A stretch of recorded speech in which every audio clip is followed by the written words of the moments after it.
Maman, Je t'écoute. maman. Je t'écoute. La petite Rose aurait dû survivre. Rose, elle s'est battue jusqu'au bout, puis on s'est battu avec elle jusqu'au bout.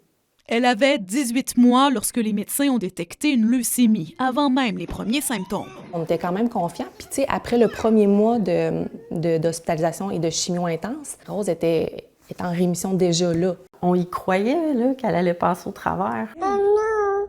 C'est à sa deuxième année de traitement que de graves complications sont survenues. Pour une raison encore inexpliquée, son cerveau a été atteint. Elle a cessé de marcher, de parler. On est sorti avec ma fille, on savait pas ce qu'elle avait, puis elle était rendue tétraplégique. Tu sais, je devais la gaver.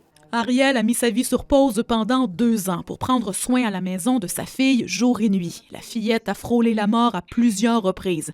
Et en janvier dernier, la leucémie est revenue. Elle est décédée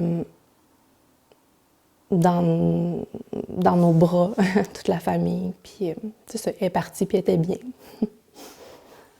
Pour justement aider les parents qui doivent faire le deuil de leur enfant malade, Québec vient de bonifier une allocation. Elle est passée de 3 à 12 mois grâce au travail de la députée Marilyn Picard. Les parents ne sont pas en mesure d'aller travailler puis d'aller faire des entrevues d'embauche quand ça fait 3-4 ans que tu t'es occupé d'un enfant malade. Pour y avoir accès, l'enfant doit toutefois être décédé après le 1er juillet 2025. La petite Rose a poussé son dernier souffle le 16 mars.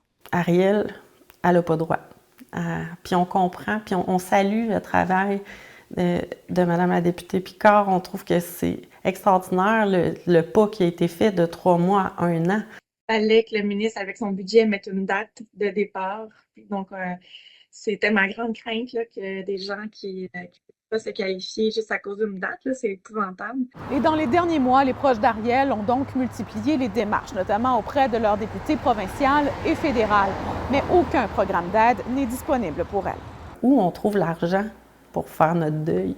Si tu rentres dans aucune case, ben tu fais quoi? Je suis pas capable de retourner travailler. Tu sais, là, pour l'instant, tu sais, j'essaie juste comme de me reconstruire, tu sais, de refaire ma vie, tu sais. Ses amis l'ont convaincu de demander de l'aide. L'argent récolté lui permettra d'avoir un peu de répit pour survivre à la douloureuse absence de Rose, un jour à la fois. Je pense qu'on apprend juste à vivre